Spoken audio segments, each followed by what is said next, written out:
আবু তহা আদনান স্যারের একটি গুরুত্বপূর্ণ কথা ও তার সাথে মিলে গেল ভারতের সাপ ধর্ষণের মামলা।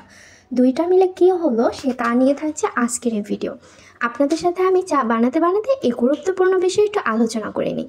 যাই হোক, আমি সম্প্রতি ইউটিউবের একটি ভিডিওর মধ্যে আমি জানতে পারলাম অনেকগুলো শিকারীকে গ্রেফতার করা হয়েছে এবং তাদের হাতে সেলফোন থেকে সেই শিকারীদের সাথে কি করা হচ্ছিল এবং কোন কোন প্রাণীদেরকে শিকার করা হচ্ছিল সেই সকল তথ্য ছিল তাদের মোবাইলে। সেই মোবাইলে তথ্য ঘাট থেকে পুলিশের চোখে পড়লো একজন গুইসাপকে ধর্ষণ করা হচ্ছিল এবং এই 4 থেকে 5 জন লোক মিলে সেই গুইসাপকে ধর্ষণ করছিল। কি জঘন্য কাজ রে বাবা।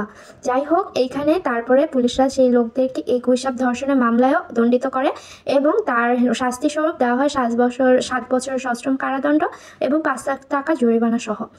যাই হোক, আমি এখন আবু তহা আদনান স্যারের বলা বক্তৃতাতে যাই, যেখানে উনি বলেছিলেন কিয়ামত যখন অতি নিকটবর্তী হবে তখন কিন্তু মানুষের হাত থেকে প্রাণীও রক্ষা পাবে না ধর্ষণের ক্ষেত্রে।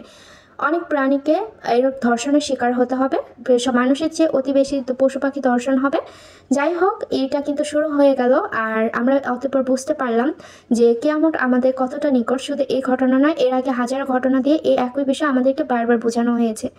আমি সবার উদ্দেশ্যে একটা কথাই বলবো ভাই, জীবনে আমরা যত ব্যস্তই থাকি না কেন, সকল ব্যস্ততার মধ্যে যেন রবের শুকরিয়া বারবার করি। যতটা আপনি করবেন ততটা আমাকেও শুধরাতে হবে।